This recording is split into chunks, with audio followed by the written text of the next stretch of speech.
আজ একটা বিশেষ ট্রানজিট নিয়ে আলোচনা করব। শনি বর্তমানে মীন রাশির উত্তর ভাদ্রপদ নক্ষত্রে ট্রানজিট শুরু করেছে। শনির এই ট্রানজিট অত্যন্ত গুরুত্বপূর্ণ ট্রানজিট হবে, তার কারণ শনির নিজের নক্ষত্র উত্তর ভাদ্রপদ নক্ষত্রে শনির এই ট্রানজিট শুরু হয়েছে।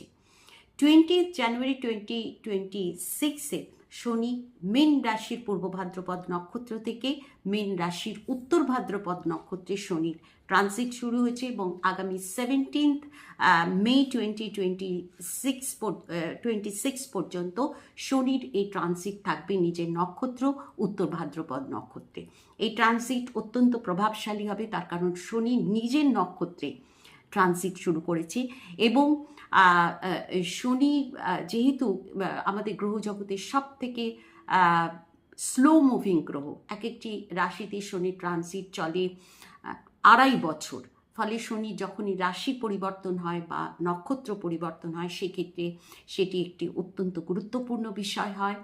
এবং এই ক্ষেত্রে যেহেতু শনি নিজের নক্ষত্রে শনির এই ট্রানজিট উত্তর ভাদ্রপদ নক্ষত্রে, ফলে এই ট্রানজিট অত্যন্ত প্রভাবশালী ট্রানজিট হবে।